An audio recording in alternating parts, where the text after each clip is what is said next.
সময় দৌড়িয়া যেতে থাকবে, সেই সময় বান্দার ক্ষমতা থাকবে না, সেটির ক্ষমতা দেওয়া হবে কারে দেওয়া হবে? কোরআনকে দেওয়া হবে। সেটির কোরআন হলো, এই জন্য কোরআন বলে কি, যতদিন তোমার দেহে ক্ষমতা ছিল,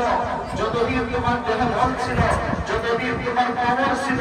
যতদিন তোমার দেহের মধ্যে সার্কুলেশন ছিল, যতদিন তোমার দক্ষতা, অহংকার, ক্ষমতা, তোমার নেতৃত্ব, তোমার কর্তৃত্ব, তোমার সবকিছু ছিল, ততদিন পর্যন্ত যদি কোরআনকে তুমি আঁকড়ে ধরে রাখবে রাখো যদি, তবে যেদিন তোমার কোনো ধরনের ক্ষমতা থাকবে না, আমি কোরআনের ক্ষমতা দেওয়া হবে। যদি কোরআনকে দুনিয়াতে ধরে রাখো, সেদিন যেদিন কোরআনের ক্ষমতা দেওয়া হবে, আমি কোরআন ওয়াদা দিলাম, কোরআন আমি তোমাকে নিশ্চয়তা দিলাম, আমি এই কোরআন জান্নাতে যাওয়ার আগ পর্যন্ত, তোমাকে জান্নাতে পৌঁছে যাওয়ার আগ পর্যন্ত